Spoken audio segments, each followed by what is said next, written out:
Olá, essa é a nossa terceira sessão, onde estamos conversando profundamente sobre o uso otimizado da plastificadora a vácuo.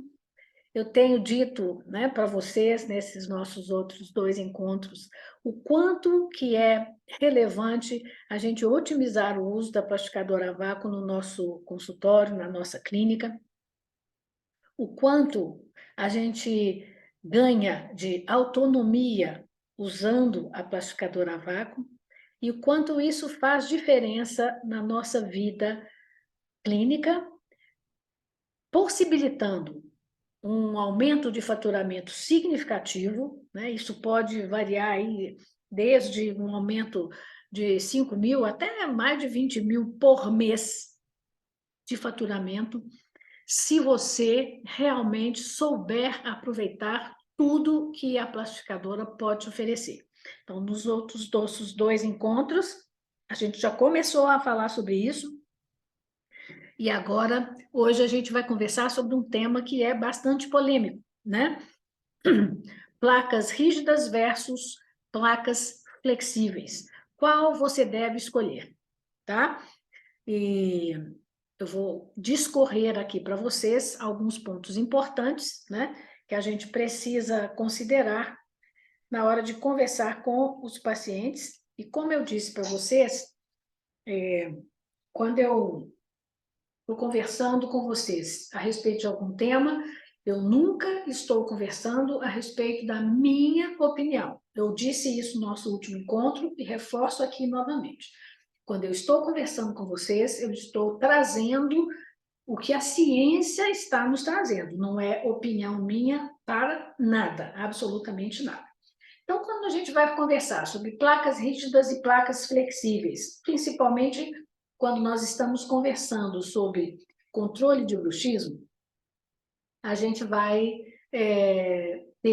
encontrar sempre uma polêmica em cima disso. Mas nós vamos fazer um raciocínio sequencial aqui a respeito de parafunções em geral, né? Então, muitos tipos de comportamentos de uso excessivo das funções orais ocorrem com frequência em humanos, podendo levar a disfunções tempomandibulares dolorosas, tá? Faltou uma vírgula ali no diferentes, tá bom? O que eu estou querendo dizer? Né? Que existem parafunções que acontecem não só relacionadas com o ranger ou o apertar. Né? Existem outros tipos de parafunções que passam batido para a gente, passam despercebido, mas a gente vai trabalhar isso aqui um pouquinho mais. Quando que uma parafunção, ou seja, o que é parafunção? Vamos entender a palavra. Para quer dizer ao lado, né? Então, ao lado da função. Então, uma parafunção é tudo aquilo que a gente faz, né? Especificamente, nós estamos tratando do sistema estomatognático, é tudo aquilo que a gente faz e que não tem necessidade de ser feito, não é uma função específica da boca, né? Então, isso, qualquer coisa que a gente faça, que não é uma função que todo ser humano precisava fazer, a gente chama de parafunção. Quando é que uma parafunção ela pode gerar uma disfunção, ou seja, trazer sinais e sintomas?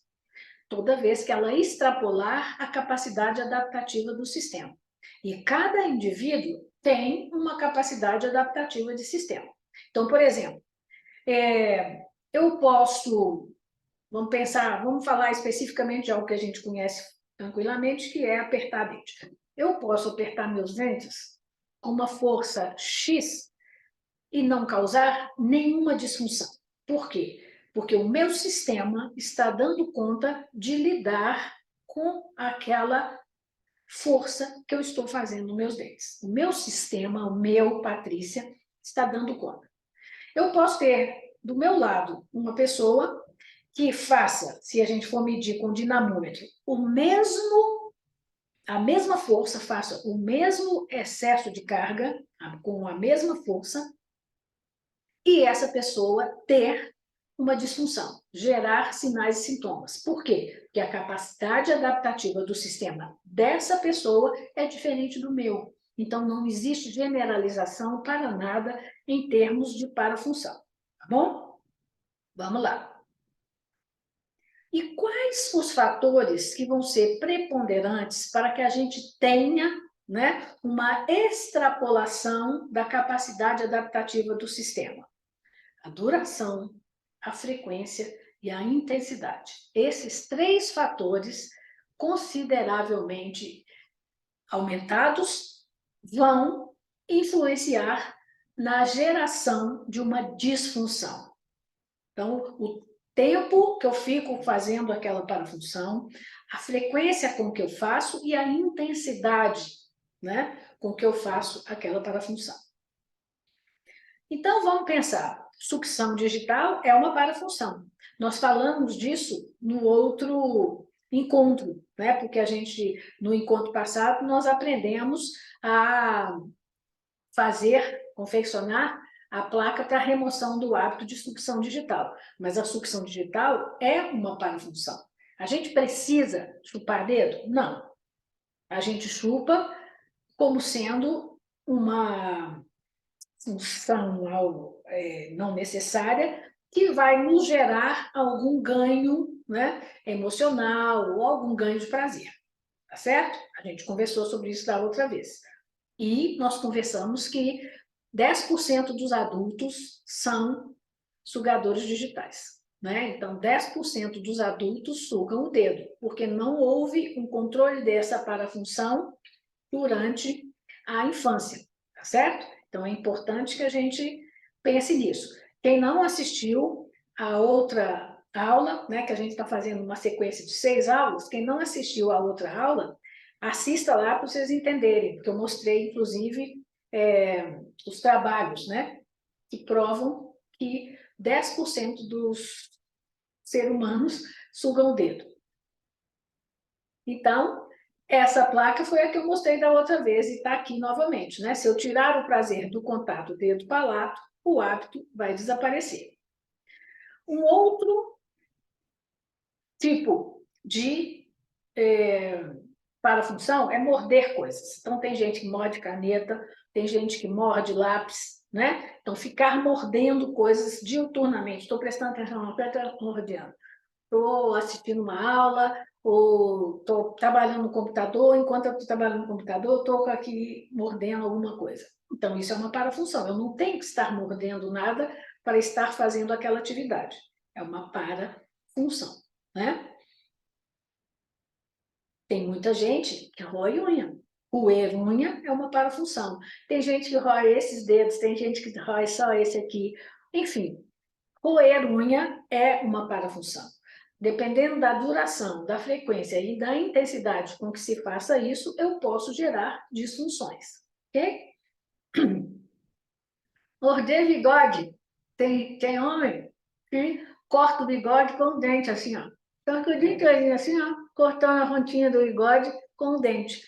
Isso é uma parafunção horrível, está usando a musculatura toda torta. E aí, depois, não entende por que está com problema, né? Então, é outro tipo de parafunção. Tudo que a gente usa com esforço repetitivo e não sendo para a realização de uma função necessária ou prevista, é considerado uma parafunção e pode gerar disfunção, dependendo dos 3 fatores: duração, frequência e intensidade. Não se esqueça. Tem pessoa que morde lábio, fica o tempo inteiro mordendo lábio. Você fica mordendo lábio, você também está gerando uma parafunção. Tá? Por quê? Porque você está contraindo a musculatura de forma diferente, você está forçando a musculatura elevadora para morder. É uma parafunção que causa muito transtorno. Então, aqui vem uma placa de silicone que a gente pode confeccionar para o paciente, para a arcada superior ou inferior. E nós... Perdão, gente, estou com um pigarro chato. E nós vamos ter a impossibilidade da realização de todas essas parafunções que a gente viu ali. Você coloca uma placa dessa no indivíduo, Uma placa confeccionada na sua plastificadora a vácuo, usando uma placa de silicone. Na verdade, é uma placa de EVA, as pessoas costumam chamar de silicone, né? Então, se eu coloco na boca do paciente, ele era um mordedor de bigode, ele não vai conseguir cortar o bigode. Então, isso vai cortar o hábito dele, né? Ele é um roedor de unha. Ele não consegue roer a unha com a placa. Então, isso vai tirar o hábito, vai tirar o prazer de roer a unha, ele não vai conseguir mais. Ok? Se ele é um mordedor de lábio, você põe a placa, ele não vai conseguir morder com o mesmo jeito. Aí você escolhe qual região que vai ser melhor, se põe embaixo, se põe em cima, dependendo do jeito que ele pratica para a função dele. Então, a placa feita na plastificadora a vácuo, com a placa de EVA, né, que a gente chama de silicone, ela é excelente, se presta demais a esse tipo de controle, né, o controle dos hábitos parafuncionais. Ela ajuda demais, mas muito mesmo. Agora vamos falar um pouco mais sobre a questão específica, né, do apertamento e do ranger, tá bom? Então, aqui eu tenho um paciente típico apertador. Então, vamos ver aqui o que eu tenho de sinais na boca dele. E isso é uma coisa que, às vezes, o paciente nem sabe que faz, tá bom? Então, ele chega no seu consultório para fazer uma avaliação clínica, né? Uma limpeza e tal. Quando você vai olhar, ele tem essa língua toda edentada, né? As marcas dos dentes aqui. E ele tem nas bochechas essa linha formada aqui dos dois lados, que a gente chama de linha alba. Você não precisa perguntar para esse paciente se ele está apertando muito os dentes dele. Você tem que afirmar para ele que ele está apertando muito os dentes dele. Ok? Então, vou convidar todo mundo que está me assistindo a apertar os dentes e perceber aonde a língua e a bochecha vão. Aperta aí. A língua entra e a bochecha entra. Por isso que forma essas edentações e essa linha alba. Ok? Então, eu não preciso perguntar, antes, pelo contrário, eu vou ter que mostrar para o meu paciente que ele está apertando muito. E que isso, quando supera a capacidade adaptativa do sistema dele, pode gerar sinais e sintomas desagradáveis. Então, é preciso combater isso de alguma forma, né? É preciso controlar isso de alguma forma. Existem várias maneiras, né? E uma delas é com o uso de um artefato intraoral. Né? Tem gente que vai precisar de terapia, outros vão precisar só de aconselhamento, outros vão precisar de um biofeedback, de uma desprogramação, baixar um programa no celular que vai lembrar para a pessoa não ficar apertando. Tem N possibilidades, mas 99% das vezes a gente tem a inclusão de alguma coisa para ser usada dentro da boca. Bom, nesse caso aqui, a gente já tem uma outra situação. O que esse paciente faz? Ele range os dentes. Esse aqui aperta os dentes. Observa que não tem desgaste, né, significativo nos dentes dele. Né? A gente tem os dentes preservados, mas o tecido mole mostrando claramente que esse paciente é um apertador. Né? E nesse caso aqui, a gente tem um paciente mostrando claramente que ele é um bruxômano, ou seja, que ele faz um bruxismo excêntrico, que ele range os dentes. E especificamente nesse caso, ele range de forma excêntrica, né? Vocês veem que esse incisivo lateral está preservado, tá? E aqui desse lado a gente tem um desgaste muito maior, ou seja, ele range esses dentes protrusivo e lateralmente, né? Todo movimento excêntrico, né, de parafunção, ele tende a ser protrusivo. Às vezes é látero-protrusivo bilateral, às vezes é látero-protrusivo unilateral, como nesse caso. Então, você faz mais para um lado que para o outro e gasta nesse nível, ok? Então, é preciso controlar esse hábito parafuncional dele, sem dúvida nenhuma. Agora, a gente tem que saber o que escolher e qual tipo de aconselhamento que esse paciente vai precisar, né? Falando especificamente sobre o bruxismo, é preciso lembrar que existe um bruxismo protetor. Não sei se todos que estão me ouvindo sabem disso, né? Isso é um conceito bem recente, de 2018 para cá, né? Existem bruxismos que são protetores. Por exemplo, então vou dar um exemplo. O paciente tem refluxo gástrico, tá? Então ele fica com um pH muito baixo por causa do refluxo durante a noite. Então, o que que o cérebro dele percebe? A gente tem receptores que percebem o corpo da gente inteirinho. Então, um receptor que está lá na boca percebeu que a acidez está maior do que deveria. Então, o que que ele faz? Informa o cérebro fica pensando, o que que eu vou fazer para melhorar isso? Ah, já sei, vou fazer ele ranger, porque na hora que ele range, ele vai estimular as glândulas salivares e vai ter um fluxo maior de saliva e vai neutralizar um pouco aquele pH. Então, refluxo é uma das causas de bruxismo, sendo que, nesse caso, o bruxismo é um bruxismo protetor, tá bom? Antes disso aqui, tem uma outra causa que leva ao bruxismo protetor. O paciente está dormindo e ele tem um quadro de apneia. Então, ele está dormindo, a língua dele vai muito para trás e os tecidos, né, da orofaringe dele colabam, né, fecham, e ele tem um quadro de apneia, tá? Aí isso o corpo vai perceber, vai informar para o cérebro, ó, está em crise de apneia aqui. Aí o cérebro fala, opa, deixa eu ver o que eu faço. Ah, já sei, vou mandar essa mandíbula ir para frente. Porque quando a mandíbula vai para frente, a língua vai para frente e desobstrui lá atrás. Então, é um bruxismo de proteção contra a apneia. Então, isso também já ficou provado na ciência. Não é Patrícia que está falando, gente, sempre lembra isso, tá bom? É a ciência, a literatura, há um consenso de 13 universidades que se uniram para publicar esse documento que mostrou isso. E o que mais que eles mostraram? O que é mais impressionante ainda? Que existe bruxismo sem encostar dentes. Então, bruxismo, hoje, a gente tem que considerar como uma hiperfunção da musculatura elevadora, tá? Sem objetivo biológico, né? A não ser que seja esse objetivo de proteção, tá?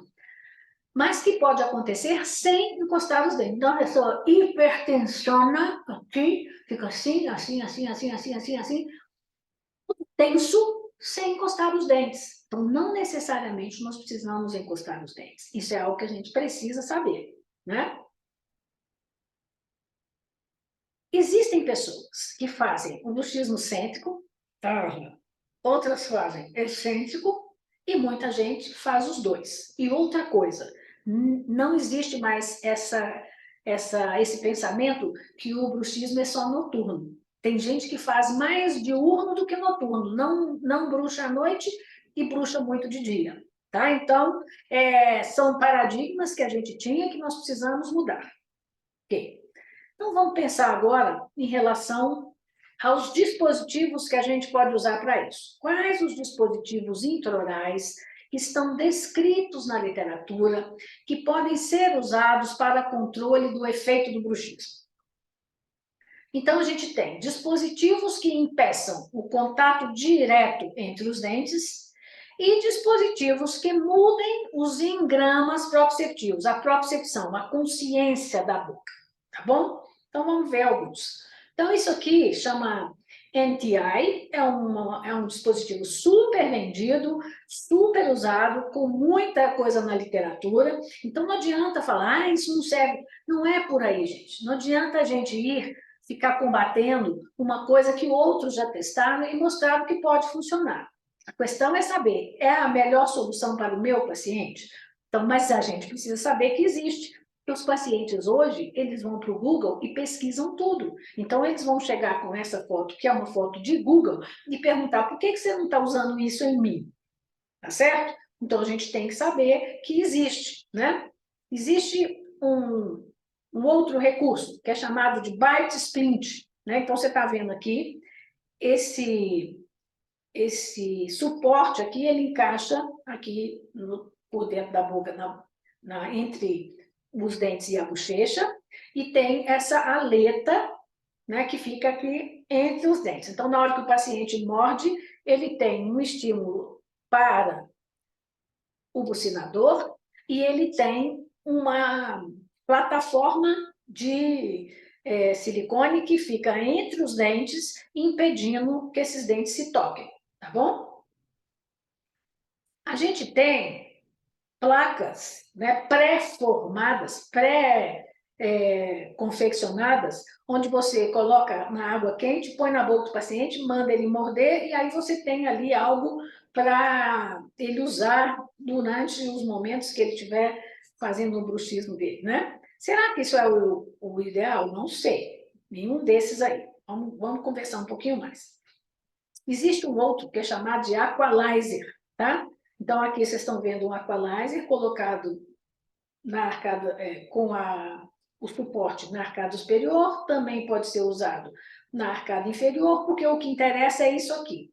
Isso aqui é uma bolsinha diferente do Byte Splint, porque isso aqui é uma bolsinha de plástico com um líquido dentro. Então, ela amortece, né, a força de apertamento, tá certo? Então, é para amortecer a força de apertamento. Todos esses são industrializados, não são individualizados. Mas você tem uma plastificadora a vácuo e você pode fazer dispositivos individualizados para o seu paciente e escolher o ideal para cada tipo de situação, tá certo? Então, vamos lá.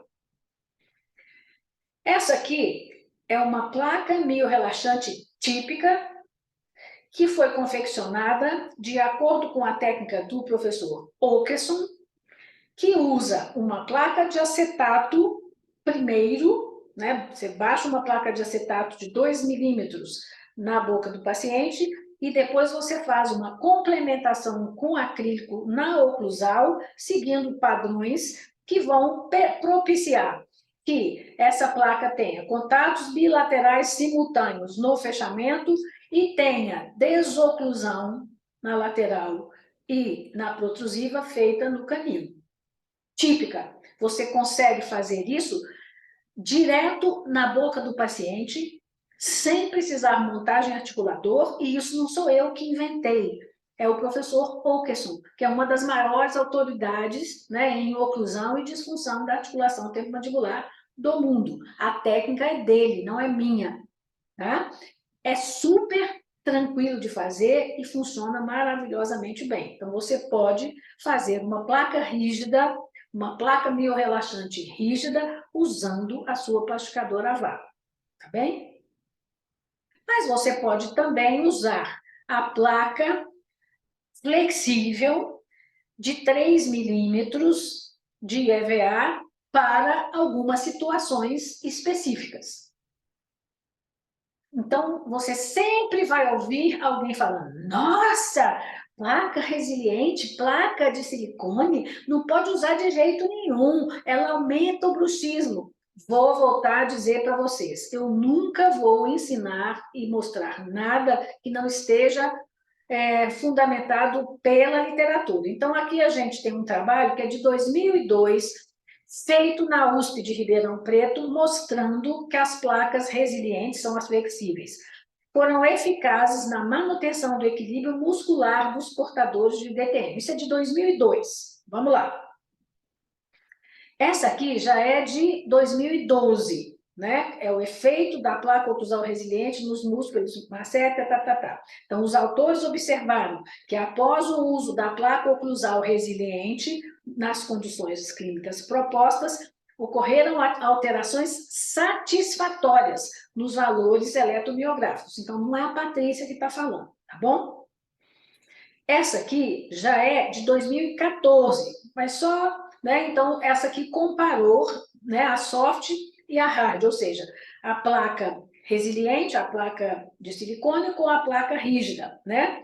E mostrou que ambas funcionavam, mas que a resiliente, né, teve resultados melhores do que a rígida, tá bom? Nos pacientes avaliados nessa pesquisa, tá bom? E essa aqui é uma de 2020, né? Falando que todas as duas são eficientes em tratar pacientes com apertamento. Beleza. Então, não tem nenhum desses trabalhos que desaconselhou e alguns dizem que ela é melhor. Mas vamos ter um critério de julgamento. Porque, independente de qual placa você quer usar, a sua plastificadora a vácuo te permite confeccionar de forma rápida e eficiente, gerando satisfação do paciente e um excelente retorno financeiro. Mas vamos pensar, o paciente chegou com aquele desgaste gigantesco nos dentes. Ele consegue gastar o dente. Você acha que você vai colocar uma placa de silicone nele e que isso vai resolver? É claro que não vai. Ele vai comer a placa dele em uma semana. Então, é preciso ter bom senso. Chegou um outro paciente e ele é só apertador.